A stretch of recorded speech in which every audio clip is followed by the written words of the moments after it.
আসসালামু আলাইকুম। আশা করি সবাই ভালো আছেন। পূর্বের ক্লাসের ন্যায় আজকেও আমরা নিয়ে এসেছি বাংলা দ্বিতীয় পত্রের একটি গুরুত্বপূর্ণ অংশ, সমাসের দ্বিতীয় পার্ট, কর্মধারায় সমাস। সো আজকের ক্লাসে আমরা দেখে নেব যে কিভাবে কর্মধারায় সমাস নির্ণয় করতে হয় খুব সহজভাবে।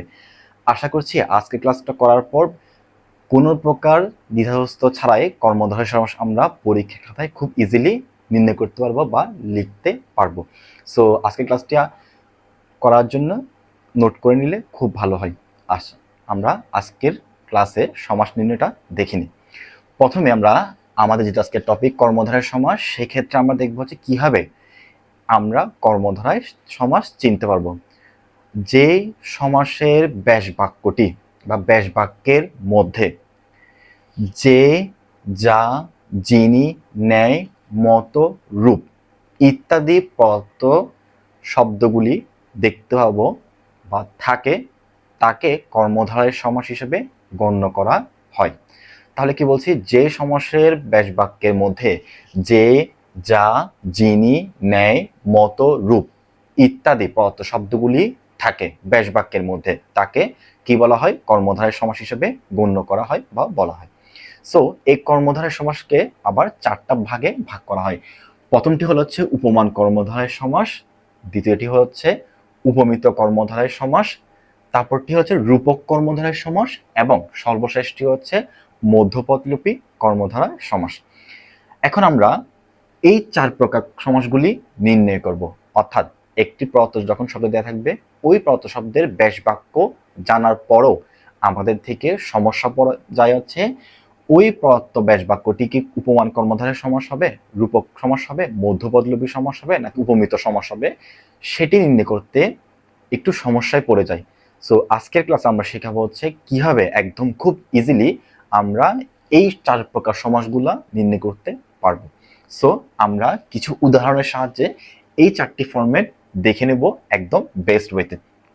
প্রথমে দেখি, আমি একটি প্রত্যয় শব্দ লিখেছি। প্রত্যয় শব্দটি হচ্ছে কাজল কালো। কাজল কালো প্রত্যয় শব্দটির প্রথমে আমাদের থেকে এটির ব্যাস বাক্যটি মনে রাখতে হবে। ব্যাস বাক্যটি আমাদের বই থেকে আমরা মুখস্থ করে নেব। কাজল কালো এই প্রত্যয় শব্দটির ব্যাস বাক্য হলো, আমি যদি এখানে লিখি, কাজলের কাজলের ন্যায় কালো। তাহলে আমরা দেখতে পাচ্ছি কাজল কালো প্রত্যয় শব্দটির ব্যাস বাক্য হলো কাজলের ন্যায় কালো। আমি একটু আগে বলেছি যে ব্যাস বাক্যের মধ্যে ন্যায় শব্দটি আমরা দেখতে পাবো, তাকে আমরা কি নিব, তাকে আমরা বলে নিব হচ্ছে এটি কর্মধারায় সমাস। এখন আমি তো শিওর এটি কর্মধারায় সমাস, আমার থেকে এখন বের করতে হবে এইটি কোন কর্মধারায় সমাস। এটা কি উপমান কর্মধারায় সমাস, উপমিত কর্মধারায় সমাস, রূপক কর্মধারায় সমাস নাকি মধ্যপদলোপী কর্মধারায় সমাস। তাহলে আমাদের প্রথম রুলস আমরা দেখি উপমান কর্মধারায় সমাস কিভাবে নির্ণয় করতে হয়। যে সমাসের ব্যাস বাক্যের মধ্যে একটি নাউন এবং একটি অ্যাডজেক্টিভ থাকবে, অর্থাৎ একটি বিশেষ্য এবং একটি বিশেষণ থাকবে, তাকে আমরা উপমান কর্মধারায় সমাস হিসেবে গণ্য করব বা উপমান কর্মধারায় সমাস হিসেবে বিবেচনা করে থাকব। তাহলে আমি এই আমার প্রদত্ত ব্যাস বাক্যটির মধ্যে দেখতে পাচ্ছি কাজলের ন্যায় কালো। এখানে কাজলের শব্দটি হলো একটি নাউন অর্থাৎ বিশেষ্য এবং কালো শব্দটি হলো একটি অ্যাডজেক্টিভ অর্থাৎ বিশেষণ। তাহলে কাজলের এই শব্দটা হচ্ছে আমার নাউন এবং কালো শব্দটি হলো হচ্ছে আমার অ্যাডজেক্টিভ অ্যাডজেক্টিভ। তাহলে আমরা আমাদের মুখস্থ থাকবে হচ্ছে যে সমাসের ব্যাস বাক্যের মধ্যে একটি নাউন প্লাস একটি অ্যাডজেক্টিভ দেওয়া থাকবে, তাকে আমরা কি বলবো, তাকে আমরা বলবো হচ্ছে উপমান কর্মধারায় সমাস। কারণ আমরা জানি সবাই উপমান কর্মধারায় সমাস চেনার সবচেয়ে সহজ উপায় হচ্ছে যে ব্যাস বাক্যের মধ্যে একটি নাউন একটি অ্যাডজেক্টিভ থাকবে, তাকে কি বলবো, আমরা উপমান কর্মধারায় সমাস বলবো। তাহলে কাজলের ন্যায় কালো এই প্রদত্ত ব্যাস বাক্যটিকে আমরা উপমান কর্মধারায় সমাস হিসেবে উপমান কর্মধারায়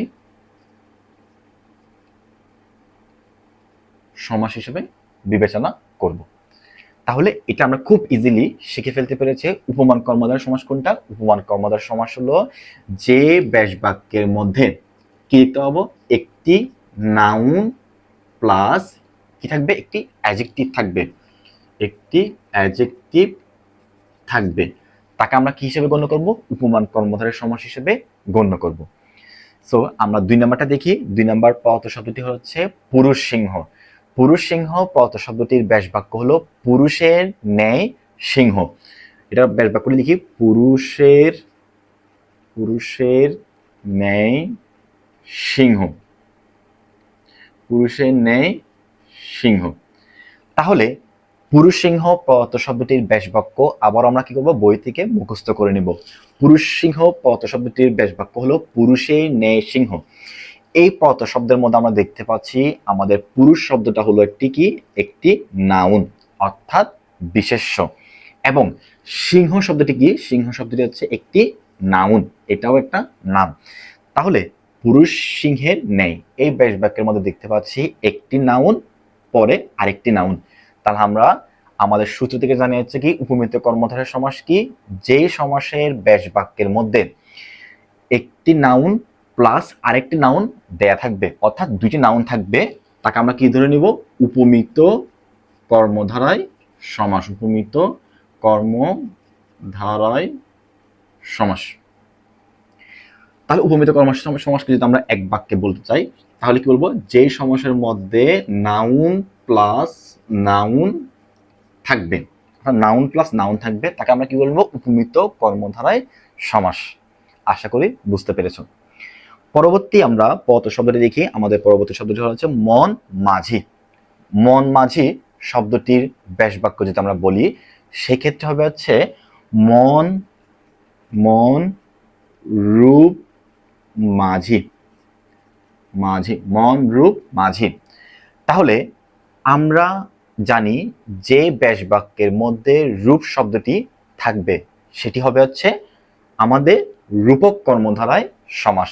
আমরা উপরে দেখতে পাচ্ছি আমাদের সূত্রের মধ্যে রূপক কর্মধারয় সমাস মানে কি? যে ব্যাস বাক্যের মধ্যে রূপ শব্দটি আমরা দেখতে পাবো, যে ব্যাস বাক্যের মধ্যে কি রূপ শব্দটা আমরা দেখতে পাবো, তাকে আমরা কি বলবো? আমরা তাকে বলবো হচ্ছে রূপক কর্মধারয় সমাস। রূপক কর্মধারয় সমাস। আশা করি সবাই এটি বুঝতে পেরেছেন। এবং আমাদের সর্বশেষ আরেকটি সমাস আছে, সেটা হচ্ছে মধ্যপদলোপী কর্মধারয় সমাস। আমি একটু পদার্থ শব্দ দিয়ে রেখেছি ঘিবাত। ঘিবাত পদার্থ শব্দটির ব্যাস বাক্য হলো, আমরা যদি এখানে লিখি ঘি মাখা ভাত। তাহলে এই পদার্থ ব্যাস বাক্যটিতে মধ্যে আমি দেখতে পাচ্ছি ঘি মাখা ভাত শব্দটিকে মাখা শব্দটি এই পদার্থ শব্দের মধ্যে নেই। তার মানে বোঝা যাচ্ছে পদার্থ শব্দ আর ব্যাস বাক্যের মধ্যে একটি পার্থক্য আছে। পার্থক্যটি হলো ব্যাস বাক্যের মধ্যে একটি পদ লোপ পেয়েছে। লোপ পেয়েছে মানে এখানে নিঃশেষ হয়ে গেছে, মানে চলে গিয়েছে। যদি একদম সহজভাবে বলি, ব্যাস বাক্যের মধ্য থেকে যে শব্দটি চলে যাবে তাকে আমরা কি বলবো? মধ্যপদলোপী কর্মধারয় সমাস। অর্থাৎ এখানে মধ্যপদ মাখা শব্দটি কি পেয়েছে? লোপ পেয়েছে। লোপ পেয়ে মানে চলে যাওয়া। তাহলে আমরা এটাকে কি বলবো? এটাকে বলবো হচ্ছে মধ্যপদলোপী কর্মধারয়। আশা করি আপনারা সবাই এই 4টি বাক্য অর্থাৎ উপমান কর্মধারায়, উপমিত কর্মধারায়, রূপক কর্মধারায়, মধ্যপদলোপী কর্মধারায় বুঝতে পেরেছেন। আমি যদি এই 4টিকে আরেকটু রিভিউ করি সেক্ষেত্রে আরো বেশি ক্লিয়ার হবেন। আমাদের ক্ষেত্রে সবসময় মনে রাখতে হবে হচ্ছে উপমান কর্মধারয় সমাস আমরা কিভাবে নির্ণয় করব।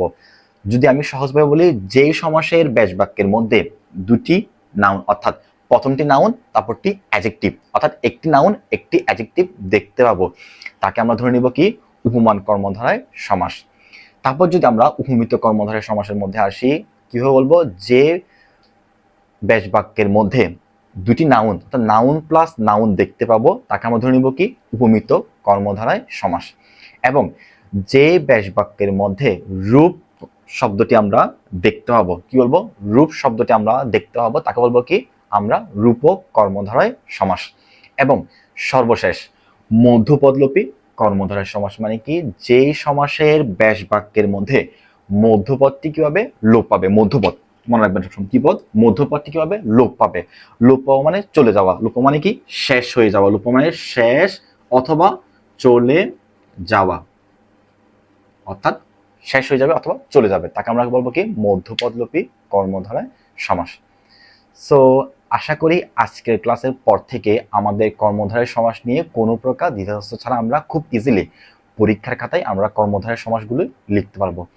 সো আজকের ক্লাসটি কেমন লেগেছে আপনাদের কাছে দয়া করে একটু কমেন্ট সেকশনে সবাই জানাবেন, এবং আজকের ক্লাস নিয়ে কোনো প্রশ্ন থাকলে অবশ্যই কমেন্ট সেকশনে আপনাদের মন্তব্যটি আপনারা জানাবেন।